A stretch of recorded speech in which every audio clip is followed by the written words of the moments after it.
राजनादाब खबरनामे के साथ मैं हूं हिना जुबैर। चलिए अब खबरों को तफसील से जानेंगे। वज़ीर-ए-आज़म नरेंद्र मोदी ने पार्लिमानी इंतखाबात 2019 के पेश नजर राजस्थान के टोंक में अवामी रैली से खिताब किया। इस मौके पर पुलवामा हमले का जिक्र करते हुए पीएम ने कहा कि पाकिस्तान से एक एक करके हिसाब लिया जा रहा है। हमारी सरकार के फैसले से वहां खलबली मच गई है।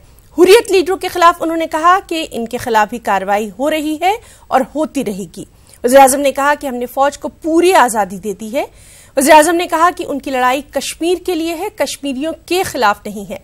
मोदी ने पाकिस्तान के वज़ीर-ए-आज़म इमरान खान को भी शदीद तनकीद का निशाना बनाया और कहा कि इमरान खान ने कहा था कि वो पठान के बच्चे हैं और जो बोलते हैं सच बोलते हैं। ऐसे में आज उनकी बातों को कसौटी पर परखने की जरूरत है।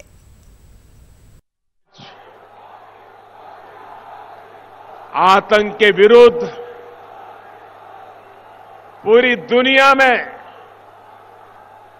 एक व्यापक मत बन चुका है। आतंक के गुनहगारों को सजा देने के लिए हर मोर्चे पर मजबूती के साथ हम आगे बढ़ रहे हैं। ये संकल्प सिर्फ मोदी का नहीं है, 130 करोड़ हिंदुस्तानियों का है। भाइयों और बहनों, पुलवामा हमले के बाद आपने भी देखा है कि कैसे एक एक करके पाकिस्तान का हिसाब लिया जा रहा है। हमारी सरकार के फैसलों की वजह से वहां हड़कंप मचा हुआ है। देश में रहते हुए अलगाववाद को हवा दे रहे लोगों पर भी कार्रवाई सख्त हुई है और सख्त होती रहेगी। साथियों, अब ये बदला हुआ हिंदुस्तान है। ये दर्द सरकार चुपचाप नहीं, ये दर्द सह करके हम चुपचाप नहीं बैठते। हम आतंक को कुचलना भी जानते हैं।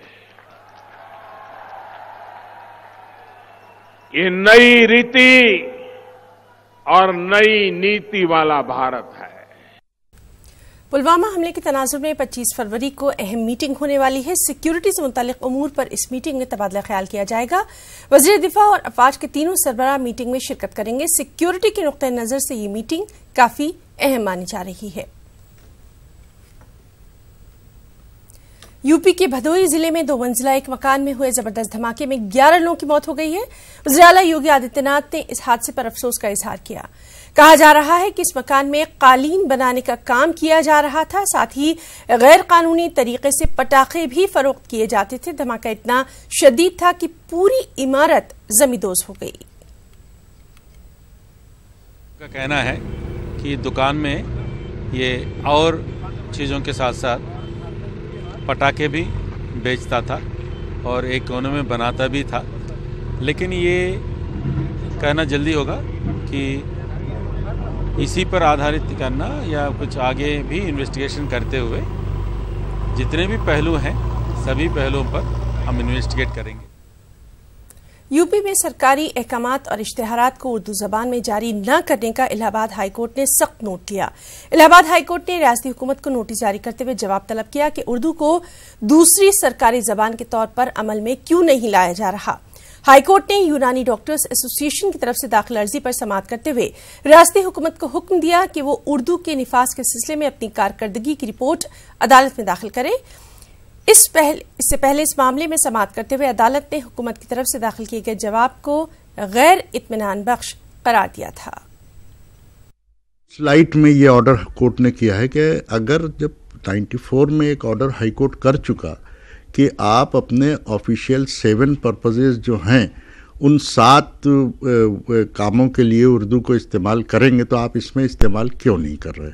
एडवर्टीज़मेंट आप नहीं दे रहे उर्दू के पेपर्स में उर्दू ज़बान में, आप ऑफिशियल नोटिफिकेशंस नहीं इशू कर रहे उर्दू ज़बान में, आप गज़ट नोटिफिकेशन नहीं इशू कर रहे उर्दू ज़बान में, और जो ज़रूरी चीज़ें हैं जो पब्लिक सर्विस में नेसेसरी हैं, जैसा आर्टिकल 344 सब क्लॉज 3 में दिया हुआ है कि वो लोग जो नॉन हिंदी स्पीकिंग हैं उनके एस्पिरेशंस और उनकी ज़रूरियात का ख्याल रखते हुए इनको नोटिफिकेशन इशू करना पड़ेगा रीजनल लैंग्वेजेस में, या वहाँ के लोगों की जो एस्पिरेशंस होंगे उसके। लखनऊ में वाक़ central institute of Indian languages के जरिए उर्दू ज़बान तहजीब के हवाले से कौमी यकजहती के फ़रोग़ की कोशिशें तेज़ हो गई हैं। गैर मुस्लिम बच्चों की कसीर तादाद उर्दू ज़बान तहजीब के वसीले से अपनी सलाहियतों को निखारने की मुतवन्नी नज़र आ रही है, लेकिन बुनियादी वसाइल की कमी कहीं न कहीं इनकी मुश्किलों में इजाफा भी करती दिखाई दे रही है। पेश है लखनऊ से तारिक कमर की ये रिपोर्ट।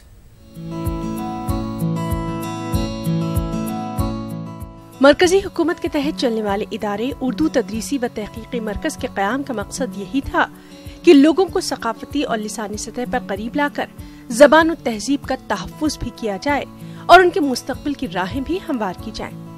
अब जरा इन बच्चों को देखिए, इनमें उर्दू ज़बान सीखने, उर्दू तहजीब से वाकिफ होने के जज्बे परवास करना चाहते हैं। आपको हैरत होगी कि इनमें 98% बच्चे गैर मुस्लिम ही हैं और ये बच्चे उर्दू ज़बान और तहजीब से वाकफियत के लिए अपने असातिज़ा के साथ लखनऊ तक पहुंच गए हैं। NIC कैंप हमारा बच्चों का लगा है UTRC की जानिब से, CL की जानिब से, तो हम बच्चों को यहाँ पे लेके आए हैं हिमाचल प्रदेश से। जी सर, पढ़ते हैं, बच्चे पढ़ते हैं सर, पढ़ते हैं, अच्छा लग रहा है, हमें भी पढ़ाना अच्छा लग रहा है, बच्चे भी इंटरेस्ट लेते हैं, बड़े शौक से पढ़ते हैं इस ज़बान को। उर्दू में इसलिए सीख रही हूँ क्योंकि ये बहुत ही मीठी ज़ुबान है और बहुत ही तहजीब की ज़ुबान है। उर्दू भी बहुत ज़रूरी होती है क्योंकि अगर बाहर कहीं जाते हैं तो उर्दू, कई बार हम उर्दू के शहर में चले गए जहाँ उर्दू बोलते हैं, वहाँ पे भी ज़रूरी होती है उर्दू। सर क्योंकि कई बार एक्स्ट्रा नॉलेज भी ज़्यादा ज़रूरी होती है ना, तो इसलिए मैं ऐसे उर्दू भी एक्स्ट्रा लैंग्वेजेस का ज्ञान होना चाहिए। सर हमको डेली हमारे पीरियड लगते हैं। ये बच्चे उर्दू की शीरीनी से मुतासिर हैं, उर्दू लिखना, पढ़ना और बोलना चाहते हैं। साथ ही इनकी ख्वाहिश ये भी है कि वो फख्र के साथ ये भी कह सके कि उन्हें भी उर्दू ज़बान आती है। गुज़िश्ता 3 माह के दौरान इन बच्चों ने जो कुछ सीखा है वो बहुत अच्छा भले ही ना हो, लेकिन इनकी लगन देखकर ये एहसास जरूर होता है कि अगर हुकूमत और मुहिब्बान उर्दू ने ईमानदारी और दयानतदारी से अपने फराइज अदा कर दिए तो इन बच्चों के साथ इंसाफ हो सकेगा।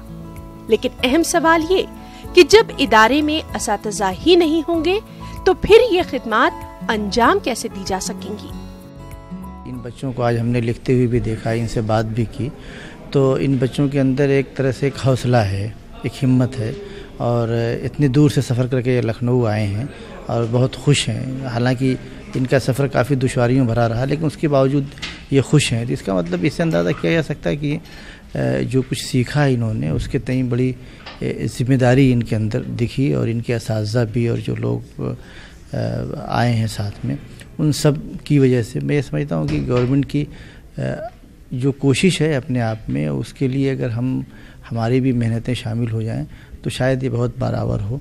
तो मेरे ख्याल में सबसे पहले तो इस स्कीम को बराबर होने के लिए और बेहतर करने के लिए सेंटर में जो पोजीशंस खाली हैं उसे भरना बहुत ज़रूरी है। अबू अरशद जो कुछ भी कहते हैं उस पर गौर फिक्र करने की जरूरत है।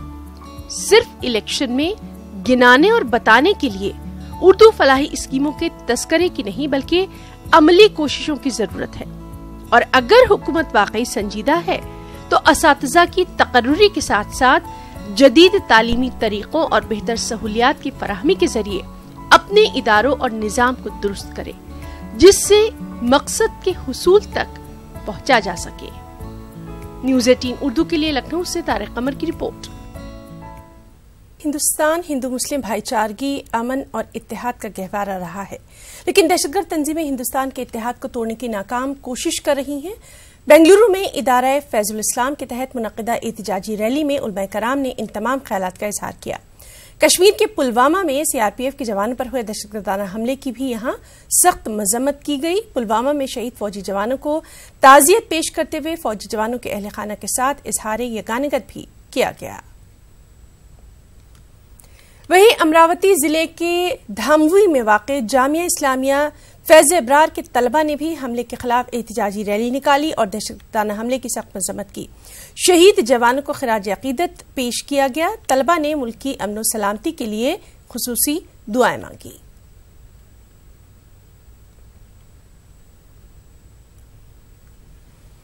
पार्लिमानी इंतखाबात के मद्देनजर सियासी जमातों पर दबाव बनाने की कोशिशें तेज हो गई हैं। दिल्ली के जंतर मंतर पर उत्तर प्रदेश से ताल्लुक रखने वाली तंजीम तहरीके मिल्लत फाउंडेशन ने एहतजाजी मुजाहरा किया। इस एहतजाजी मुजाहरे में दलित और मुस्लिम तबकात के अफराद ने बड़ी तादाद में शिरकत की। मुजाहरे में मुस्लिम लीडरों ने मुसलमानों को 9% रिजर्वेशन का मुतालबा किया। वहीं दलित लीडरों ने भी पेंशन जैसे मुतालबात सामने रखे। साजिश के तहत धारा 341 का इस्तेमाल किया गया। अगर वो धारा 341 का इस्तेमाल पर लगी धर्म की पाबंदी हटा दी जाए तो देश के पिछड़े अगड़े सब कमज़ोर मुसलमानों को आरक्षण मिल जाएगा, जो हमारा नैतिक अधिकार है। रंगनाथ मिश्रा आयोग और सच्चर कमेटी का गठन किया था। करोड़ों रुपया उस कमेटी पे खर्च हुआ था। उस दोनों कमेटियों ने ये रिपोर्ट दी थी कि देश के मुसलमान बहुत निचले स्तर पे खड़े हैं, इनको 10% आरक्षण दिया जाए, जिस पर आज तक कोई भी सिफारिश नहीं हुई, कोई उसकी घोषणा नहीं हुई और उसको समझने की नहीं की, उस रिपोर्ट को समझने की नहीं किया गया। लेकिन ये कहीं सत्यता में दिखाई नहीं पड़ रही है। प्रमोशन में रिजर्वेशन इसलिए कि उसका अधिकार है, प्रतिनिधित्व है। प्रतिनिधित्व के नाते ये जरूरी था कि उस स्तर पर वो जाए, लेकिन सरकार ने उसको कुंठ कर दिया। उत्तर प्रदेश सरकार, केंद्र सरकार, इन लोगों की साजिश जो है वो सुप्रीम कोर्ट के आदेश के तहत इसको रोका गया है। जैसे पुरानी पैटर्न उसी के तहत रहे ताकि उसको डिस्चार्जी का लाभ मिल सके, ग्रेच्युटी का लाभ मिल सके, उसको जो अमाउंट जो रिटायर होने के बाद भी उसको जो पेंशन जो है 1/2/30% जो पेंशन मिलती है, 15 साल के बाद 50% हो जाती है, वो उसको मिले ताकि वो जीवन को गुजारा कर सके। जैसे सीनियर सिटीजन की बात जो गवर्नमेंट जो ध्यान दे करके सीनियर सिटीजन को लाभ दे रही है, आपके जो है MP MLA और जो है नगर पार्षद वगैरह जो उनको जो है पेंशन देती है, उस तरीके से कर दे। पार्लिमानी इंतखाबात के पेश नज़र सियासत उरूज पर है। इंतखाबात की तारीखों के ऐलान से कबल वोटरों को लुभाने के लिए बरसर इक़्तिदार सियासी जमातें बड़े बड़े ऐलानात करने में मसरूफ दिखाई दे रही हैं। गुज़िश्ता दिनों मेरठ में रोड ट्रांसपोर्ट और वाटर रिसोर्स वजीर नितिन गडकरी ने भी बड़े बड़े ऐलानात किए। उन्होंने मगरबी यूपी में सड़क और नदियों के तरक्याती प्रोजेक्ट्स के लिए 6,300 करोड़ रुपए से ज्यादा की सौगात का ऐलान किया। लेकिन सियासी तज्जिया निगार मानते हैं कि इलेक्शन से पहले इस तरह की सौगातों का ऐलान सियासी जमातों की पैकेज पॉलिटिक्स का ही हिस्सा है।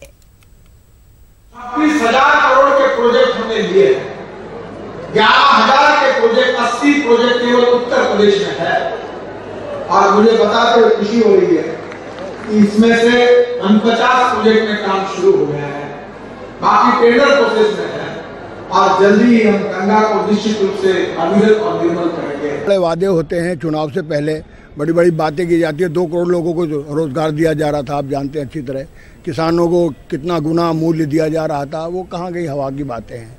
ये प्रोजेक्ट ऐसा नहीं है कि काम नहीं कर रहे हैं, बहुत सारे काम अच्छे हुए हैं।